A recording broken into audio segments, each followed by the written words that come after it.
What's up, and welcome back to the Game of Thrones Companion Podcast presented by The Disorderly. My name is Nick Rizner. You can find me on Twitter at Nick Rizner, Nickrizner, and this is Season 8, Episode 2 of Game of Thrones, A Night of the Seven Kingdoms.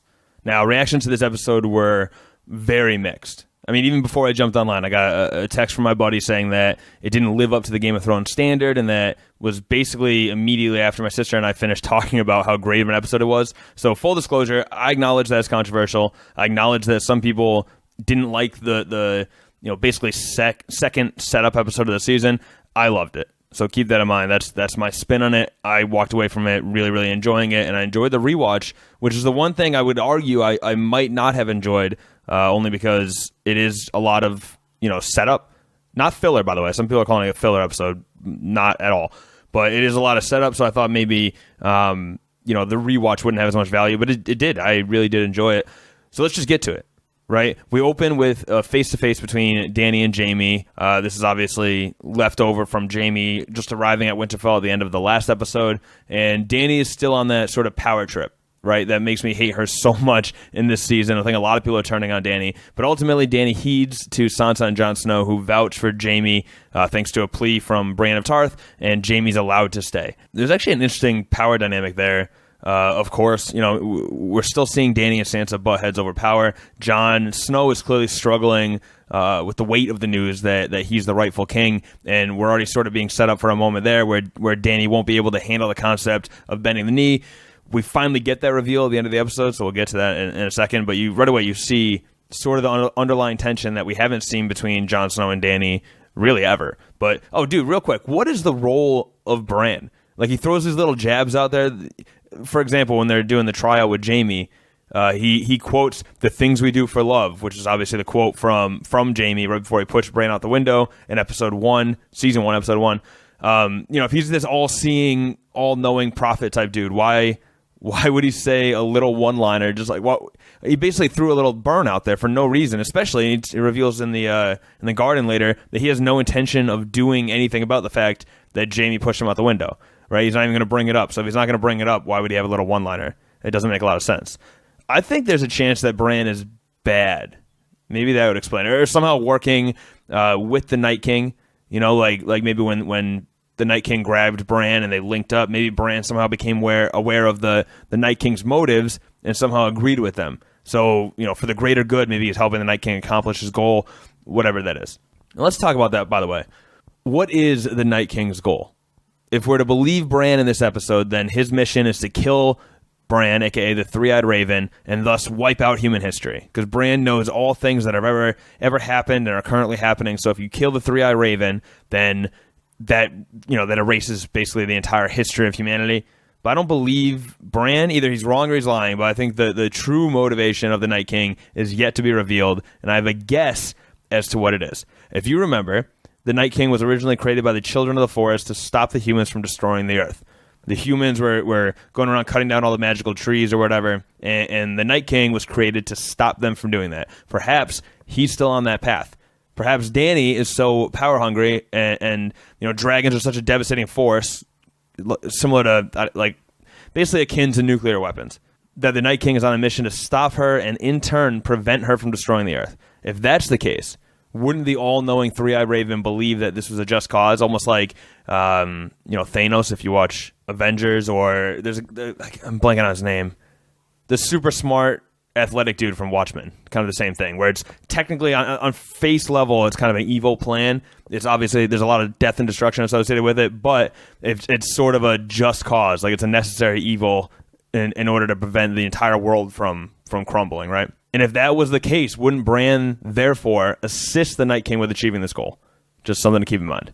In other news, Arya has her new weapon, and she's been deflowered. One is awesome. One was very hard to handle.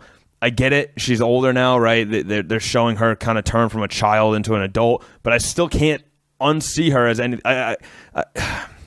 I really struggle with that scene, man. I can't see her as anything but a child because you've watched her grow up from a child, like as you're watching the multiple seasons of the show, and it's really just a tough scene to watch. I know it's kind of cliche. That's kind of what the internet was buzzing about after the episode, but it's worth saying, man. I mean, the weapon's badass. I like that. It's like a bladed bow staff made out of dragon glass, so let's just focus on that. And in other weapon news, Sam gave Jorah his family sword, which is made out of Valyrian steel. So now Jorah has the ability to slay White Walkers in this battle coming up. I assume that will come in handy or play a pivotal role in next week's episodes. Just as a recap, Arya has a Valyrian steel dagger, Jon Snow has a Valyrian steel sword, and then Jaime Lannister and Brienne of Tarth are both in possession of Valyrian steel swords. That was from Robb Stark's sword that got melted down and created into two blades. Those blades are being possessed right now by Jaime Lannister and Brienne of Tarth. So, as of now, those are the only people capable of killing White Walkers. And remember, killing a White Walker kills all the undead that they created. So you can basically win the Battle of Winterfell with 10 or so well-placed, well-timed kills. This episode also featured a lot of discussion about whether or not Dany should trust Tyrion. I personally am still under the impression that Tyrion isn't as dumb as he seems in this season. He's way too clever to blindly trust Cersei. Of course, she was never going to come out, right? There's no way Tyrion would have believed, oh yeah, I'm sure she'll help out. She's a nice lady. He knows her, right? Tyrion would have known that. He's got something up his sleeve. I don't know what exactly, but I'm confident that he's cooking something up. I love that scene about Sansa refusing to bow to Dany, by the way. She said she never wants the North to bow to anyone ever again, and yet Dany seems hellbent on taking the North along with everything else. She wants to rule all of it, not just parts of it. That's her sole goal. So that sets up for an interesting dynamic. Dany is really stuck fighting two battles with both Jon Snow being the rightful heir and Sansa refusing to bend the knee. They basically just keep stacking up plot points against Dany. All right, now let's get to the battle. The entire plan for overcoming the odds is to take out the Night King. And they're going to do this by using Bran as bait with Theon as his guard. Shitty plan, if you ask me. I don't know why Theon's guarding him. The whole thing seems risky anyway, but I think the entire premise of the plan is bullshit. Because I don't think that the Night King is coming to Winterfell. I think part of his army is marching on Winterfell, and the rest is heading to King's Landing. There's a reason why you don't see the Night King in the final image of this episode where all the other White Walkers are lined up on horseback. I think you would see the Night King, or you'd see a dragon, or you'd hear him in the background or something. So I think it's pretty clear that the Night King is not with the army marching on Winterfell, and he's most likely heading to King's Landing. I think there's a chance he's heading to the Citadel to burn down that library. Once again, I don't think the motivation that Bran laid out is his true motivation, but if it is, and he wants to wipe out human history, I think the two things you have to do is kill Bran, right, the three-eyed raven, and then also wipe out the library, the giant library that has all the text and all the history and whatever, right? So maybe burn that down. So I can see him either heading to King's Landing, trying to take on Cersei, and either get more undead army, or maybe he has some sort of reason for going to King's Landing. Maybe there's something there that he's after. But if he is truly trying to wipe out human history, I could see him going to burn down that library as well. Something to keep in mind. I haven't heard anyone talking about that. I mean, people are talking about him sort of flanking around and going to King's Landing. I haven't heard anybody else talk about the library thing, so I don't know. I don't know how satisfying that'd be. I kind of hope it's King's Landing, but whatever. We'll see. Speaking of battle strategy, by the way, why the hell would Jon tell Dany about the lineage thing just before they fight a super important battle against the dead? Like, couldn't that information have waited? Even Sam was kind of urging him, like, be careful biding your time. Isn't that just a distraction? And more than a distraction, doesn't it almost set up for a scenario where Jon Snow's about to die and Dany almost lets him? Because he's a threat to the Iron Throne. He is the threat to the Iron Throne more than anyone else because he is the rightful heir. Right? And then you have Sansa setting this whole thing up by saying men do stupid things for the women they love.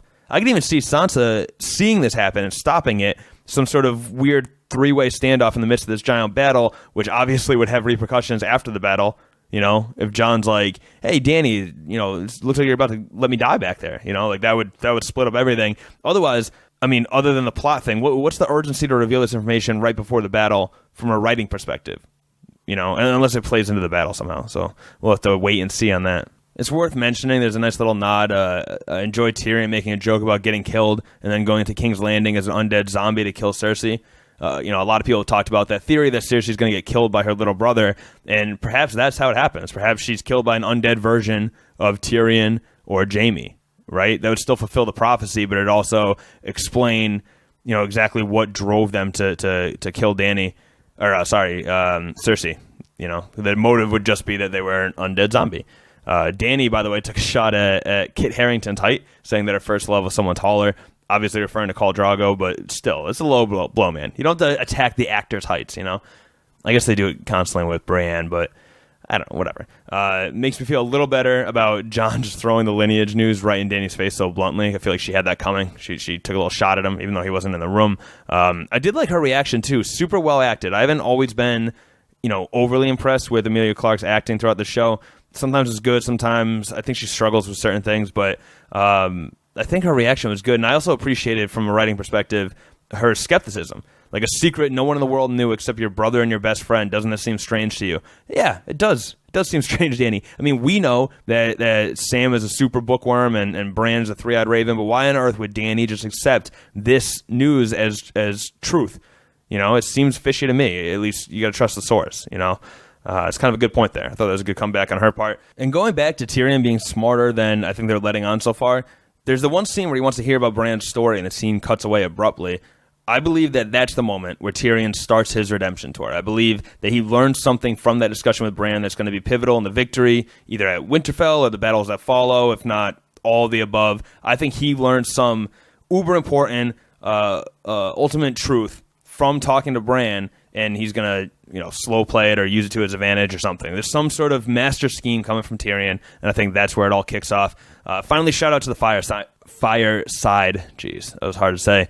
Scene where we get this nice little moment with all the fan favorites, kind of. It appeared that some people were bored by it. I think that was a reaction I saw, but I thought it was great. Well acted, genuinely funny, particularly Tormund. This whole speech about suckling at the teat of a giant when he was 10. Hilarious. Full of touching moments, too. Props to Pod for having a wonderful singing voice. It was a little cheesy, I guess. But, that song cut with the montage of everyone preparing for battle and saying goodbye to their loved ones.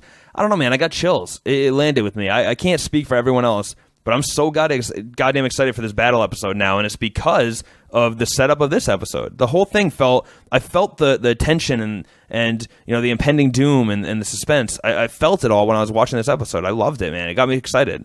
I don't really understand the criticism, to be honest with you. But that was it. The calm before the storm. The episode ends with the army of the undead at the gates of Winterfell, minus the Night King, potentially. And next week, promises to be complete chaos. Who lives, who dies? It's anyone's guess, really. When will Cersei and Bronn pop up, by the way, and in what capacity? We'll find out next week on the Game of Thrones companion podcast presented by The Disorderly. So that'll do it. Thank you for listening. Once again, you can find me on Twitter at Nick Rizner, NickRizner, and check out everything I'm doing there. But that's it. Peace, guys.